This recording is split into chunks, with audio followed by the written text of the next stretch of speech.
So with the Heat essentially getting their ass kicked in the first 3 games versus the Cavs, well, game 3 was definitely an ass kicking. You lost by 37 points. But with that happening and a sweep likely ending the series tomorrow, and the 2 cornerstones of your franchise, and Bam Adebayo and Tyler Herro, both severely underperforming, it's making these times really retrospective for not only Heat fans, but the front office.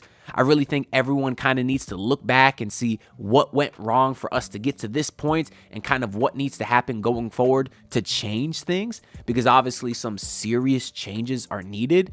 And as a fan, one of the things that I've kind of been thinking about often is the whole Damian Lillard thing. Like, what would have been different if Dame had came here? Does Jimmy stay? Is Tyler gone? Would the Heat be champions? I mean, who knows? If only Joe Cronin wasn't such a bum-ass hoe, who knows how different things would be. And I am recording this video after the unfortunate news we just saw maybe 20 minutes ago that it's looking like Damian Lillard probably tore his Achilles. That's from Chris Haynes, his boy. And of course, that news just broke my heart because the man just came back from a blood clot. He was out there giving it his all. He just came back from a serious illness. We know as Heat fans how scary blood clots can be from the whole Chris Bosh thing. So to see Dame come back and just a game and a half later potentially tear his Achilles, oh, it's so sad. It really is.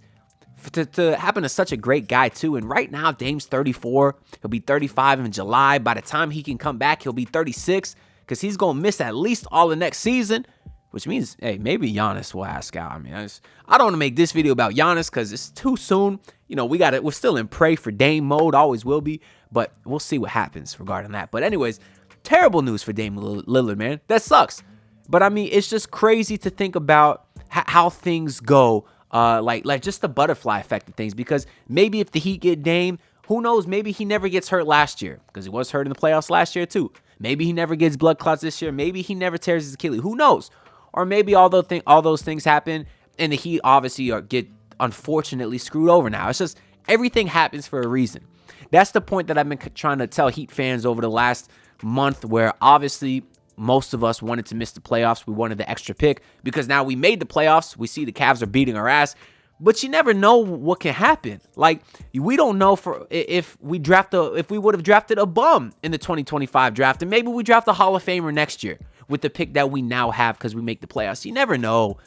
That's why even as heartbroken as I was when Dame went to Milwaukee instead of Miami, I mean, at the time, I was crushed.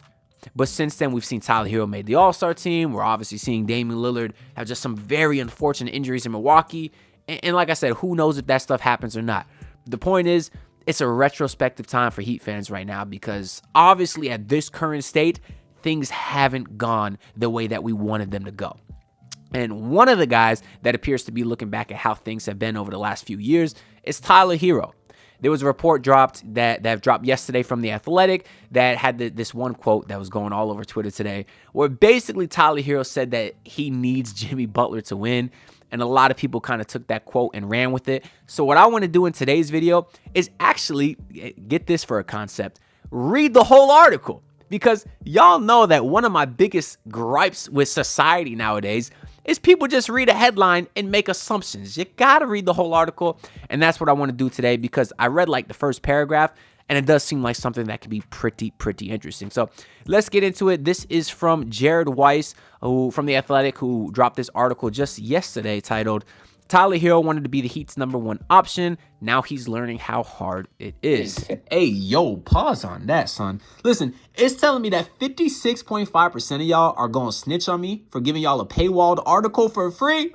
Y'all tripping. Subscribe to fix that. Let's get back into the video. Amen to that. So it starts. Trapped in the corner with nowhere to go, Tyler was where he had asked to be. It started in the bubble 5 years ago when the rookie returned from quarantine with a swagger that put the league on notice. Damn straight. When that man dropped 37 points in the conference finals, I remember thinking he was going to be the next superstar. I specifically remember, and I kind of think it's funny looking back in hindsight now, after that game where Tyler Herro dropped 37 on Marcus Smart, mind you, I remember calling my dad and being like, hey, is this what it felt like watching Dwayne Wade, in the playoffs as a rookie, hitting game winners versus the Charlotte Hornets? And he was like, no. He's like, Tyler Herro is good, but he wasn't Dwayne Wade. But I just thought it was funny that at the time, I thought Tyler Herro was going to be Dwayne Wade, I guess. I don't know, because obviously my dad was watching basketball in 2003. I was 5 years old, so I had to ask him. But yeah, he definitely had the swagger that put the league on notice.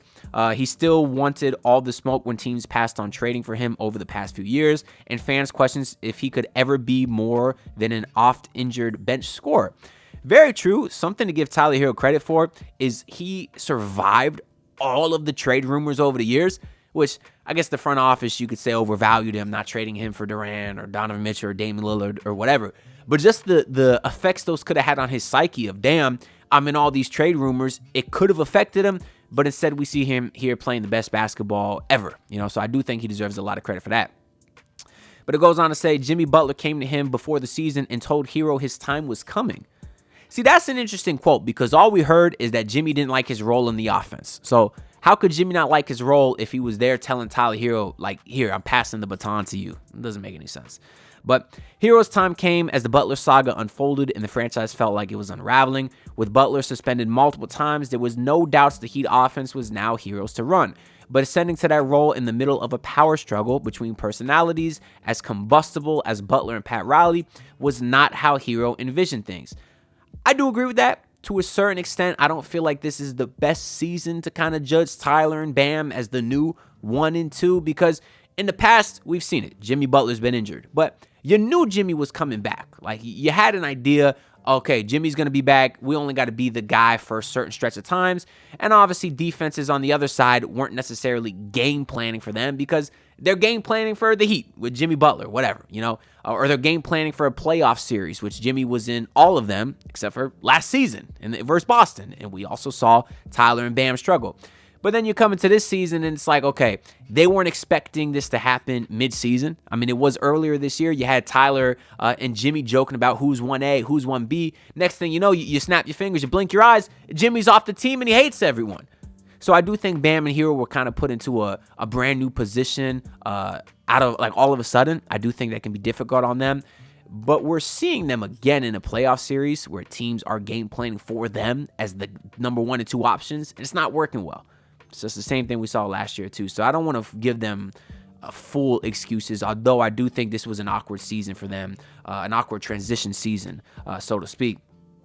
Herro and the Heat eventually figured it out, making it through the play-in tournament to face the Cavaliers in the first round. They even showed signs of life in a close game, too, in Cleveland, but Miami's light dimmed Saturday as the Cavs successfully disconnected Herro, blah, blah. We know what happened Saturday. It was ugly.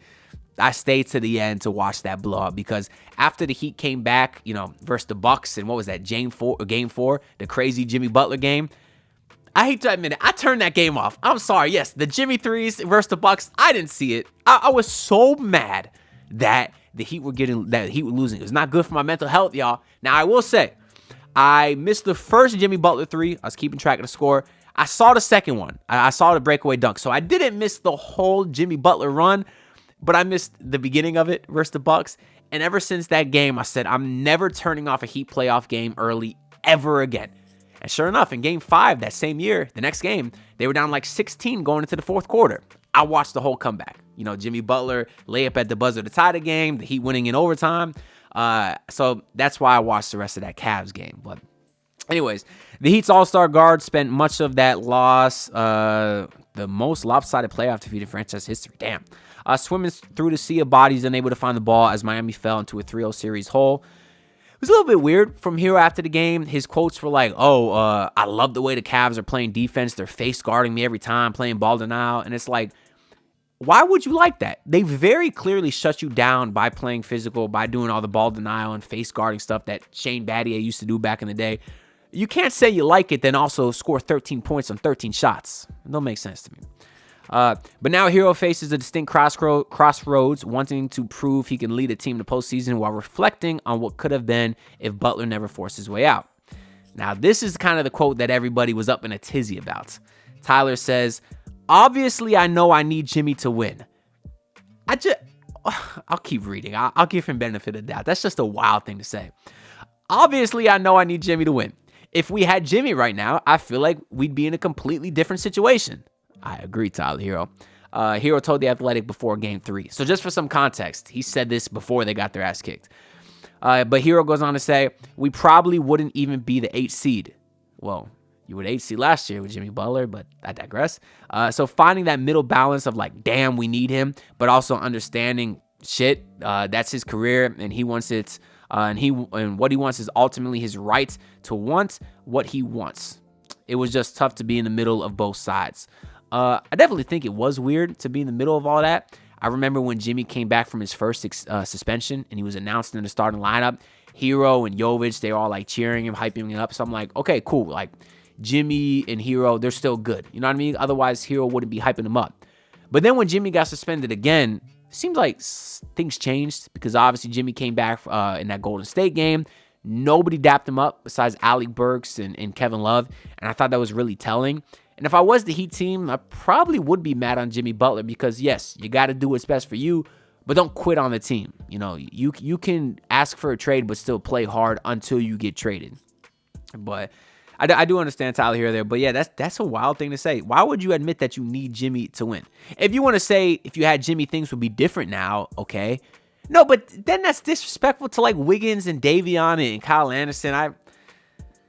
I don't know. That's just it's kind of a weird thing to say. But Herro entered the season assuming a locker room leadership role alongside Bam. He reflected on the lessons he learned from Butler over the course of his career, trying to replicate a leadership paradigm that kept the Heat competitive with Butler at the helm.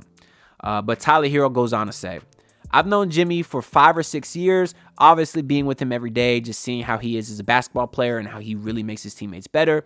Herro said, he makes the right play all the time, just seeing that competitive edge that he brought. So I appreciate, Herro showing respect to Jimmy Butler. Obviously, I still love Jimmy Butler. Otherwise, this jersey wouldn't still be up back here. And I know I always get comments telling me to take it down. It'll never happen. Maybe one day. If Wiggins goes and balls out game 4, I'll tape a Wiggins over to 22. How about that? But I do think Jimmy was a great leader to the team. He definitely showed all these guys how to work hard and what it takes to win because you're seeing it in Golden State. Jimmy makes his teammates better. I know he missed game 3 with the back contusion. And I guess it's even that if you want to be retrospective, it's like, okay, the Heat didn't want to pay Jimmy Butler. They were scared about his injury concerns come postseason. You're seeing it. During the playoffs, he just got hurt. He missed game 3. And people will say, oh, it's a freak injury. He had Amen Thompson accidentally take him out, whatever. But it's like when Kelly Oubre did a flying head kick to him last year, it was also a freak accident. Like, what kind of injury is not a freak accident? Everything is. Tyler Herro diving on the floor, breaking his hand. It's also a freak accident. I don't really think there's a such thing as a non-freak accident. Like, injuries are just wrong place, wrong time. It's a freak accident. The article goes on to say, amid the turmoil, Herro made his first All-Star team, averaging career highs of 24 points, 5 assists. Miami clung to a playing streak, blah, blah. We don't really care about this paragraph. Finally came the real test. In Miami, the standard is playoff success, as it should be. Damn straight. The regular season is a tinkering session for Erik Spoelstra to sift through the DNA of his team and the rest of the league. The playoffs is where the Heat is really supposed to emerge. That was Butler's special power. As he always transformed himself and the team, Herro must strive to uphold that ideal, even if his game isn't designed to do the same quite in the same way. Heading into Saturday, things were looking promising. Spo and Herro figured out the Cavs defense in the fourth quarter of Game 2. They knew their way around the walls Cleveland was putting between Herro and his playmaking partners, Adebayo and newcomer Davion Mitchell. Miami's at its best when Herro's flying around off the ball, poking at the defense's weak spot until someone breaks open for him or his teammates. Interesting quote here, too, to say that they kind of figured out Cleveland's defense, because that's also something Herro said after Game 3. And it's like, how are you going to say that after a game you just lost by 40? Again, I don't know. Herro's comments after the whole Game 3, it just thought they were odd to me. You figured out the defense. You lost by 40. You couldn't figure it out at halftime? It only got worse. It's not like you were down 50 and you only lost by 40. No, you got your ass kicked from start to finish. I don't know. But from the beginning of Game 3, that was back in, and I know this article was written before Game 3, but again, he said those comments after Game 3, so he reiterated these points. If you're watching this video, then you are an elite ball knower, so why not take advantage of it with MyBookie? Listen, y'all, throughout the NBA playoffs, I'll be using their live betting feature to smash the Davion Mitchell overs and smash the Rudy Gobert unders, and then using their early cash out option to stack up the profits. If you want to do the same, make make sure to sign up for my bookie using promo code MM50, which will instantly boost your first deposit. And then once the games wrap up, you can check out their casino, which has blackjack and slots and roulette. You name it, bet on anything, anytime, anywhere, only with my bookie. Now let's get back into the video. But the article goes on to say, but from the beginning of Game 3, that wall was back and sturdier than ever. Whether it was Herro's former teammates Max Strus top locking him inside the three-point arc, DPOY Evan Mobley sifting through the other actions to get the ball towards Herro, Cleveland caused the Heat offense to completely collapse and erase their hopes of making the series along with it. Spoelstra blamed himself in the post-game news conference, saying he needs to put Herro and Adebayo in a better position. But when asked if he needs to hold Herro accountable for not finding a way to make things work, here Spoelstra defended his number one option. That's one of the things I've always respected about Spo, is he's not a coach that throws guys under the bus like Michael Malone does or did. I guess that's why the Nuggets didn't like him. Spo, I like to believe he kind of handles those things in-house, because I do think a good coach needs to call out his players, and I think Spoelstra will. I think he has the guts to do it. I mean, we did see it publicly a couple of times. He almost fought Jimmy Butler on the bench, but I do think he does handles those things in private as well. And I've always kind of liked that about Spo. Spoelstra, his exact quote said, "Come on, he just had a monster game, and they just said, we're going to do whatever we have to make sure that he doesn't have the ball. That's born out of respect," Spoelstra said. "We'll all get to work, and that's what Tyler always does, but this is playoff basketball." Yeah, I agree with him. I think Tyler had a good offensive game in Game 2, but, yeah, I mean, Tyler scored 30 points. He probably gave up 40. That's just is what it is. Let me look at the rest of these articles here to see if there's anything else interesting. Herro should be better prepared for this moment. Last season, the Heat lost Butler before the first round series against the Celtics. Herro showed flashes of the game he exhibited throughout the season. Well, he had a good game too. That was it. But the Boston series was a turning point for Herro, as he finally got a chance to be the offensive engine. Having the likes of Boston's Drew, Jaylen Brown, Derek White taking turns guarding him, that would be the force of any emerging star to sink or swim. And this quote is from Herro. He says, "It gave me an outline of what works and what doesn't work against some of the better defenders," Herro said, "and how I can transform my game and take the good parts of my game and just continue to make it better." Yeah, that's one of the things I've been saying about Tyler Herro, is every postseason I'm like, this is a make or break postseason for Tyler Herro. How can I keep saying that every postseason? I understand in theory that doesn't make sense, but it's like, you look last year, first year without Jimmy Butler, make or break. He didn't perform. But, Jimmy was hurt. This time, you didn't have Jimmy Butler for the last 2 months of the season. They had some time to get adjusted. Make or break season for Tyler Herro series. He was okay in Game 2, but overall, I don't think anyone's going to argue he's having a poor series. Not just him. It's not just his fault, of course. Everyone's playing terrible outside of Damian Mitchell, but him and Bam are the guys. I'm going to be more critical of them over anyone, and they've both been bad. They really have been. What else do we got here? This is in Herro's response to I guess the whole Darius Garland thing. Herro said, "I love it. That's how I grew up. So that's my natural habitat. Fiery, just talking shit and understanding that it's basketball." Herro said, "Just talking shit about basketball, bro. It's not the end of the world." Yeah, I think Herro is a tough player mentally. I do think that I think at times he tries hard on defense. I don't think like he's Trae Young out there, but I also don't think he understands the when he needs to fight over a screen and use just that extra effort that you see Damian Mitchell do, for example. Because if Tyler Herro could just fight over a screen better, it would not be as easy to constantly switch and get Herro matched up on Donovan Mitchell or Ty Jerome or whatever other elite guard that can kill him. I know I just said Ty Jerome, so it's like, it's not even just like it's Donovan Mitchell killing him. It's Ty Jerome too, but I don't know. I don't think the whole Herro not having the tools argument that I've heard is a good argument. Like, Herro is 6'5", negative wingspan. I understand that. But he's not the most unathletic guy out there. Like, he can run. He can jump pretty high. I've seen him have some nasty two-hand dunks. And he's 6'5". He's not 6 foot. I think he should be a defender than he is. This part looks interesting. Herro said Riley's criticism pushed him to work more on his body this past offseason than ever before. He understood Riley's is old school and will say it to his face and to the world. "I could call myself fragile as well and not be in my feelings," Herro said. That's respect. Obviously, Pat Riley, last postseason press conference, called out Jimmy Butler pretty hard, told him to keep his mouth shut, called out Tyler Herro pretty hard, called him fragile. you see the difference in how both guys respond. Now, I don't want to throw Jimmy under the bus here because we don't exactly know what went on behind the scenes. I do think to start this season, Jimmy Butler was fine. I think he was the normal Jimmy that we've been accustomed to in the regular season. And obviously that happened after Pat Riley's keep your mouth shut comments. So I think there was maybe something else there that turned the tables. But the end result is the end result. Pat Riley called out both guys. One answered the bell, one didn't, because Tyler Herro had a good regular season. He did. And he stayed healthy. So what else do we got here? This is a quote from Adebayo. He says, "I've seen Tyler go through the worst." Adebayo said, "The media has drugged that man through the mud a lot. We're going to figure it out, be vocal, eye-to-eye communication, and see what happens on Monday." I think the guys have a lot of respect for Tyler here. I really do. And then what else is this? The rest of this just looks like a bunch of Spoisms. You have Spoelstra say, "All the really good players have to go through this." Spo said, "You get schemed, and the schemes are on steroids in the playoffs." Herro sees the beauty in this downturn. He's following Butler in a lineage of Heat scorers who rose and fell, some more gracefully than others. Hell yeah, that's how it works, Herro said. That's part of the game. That's part of life.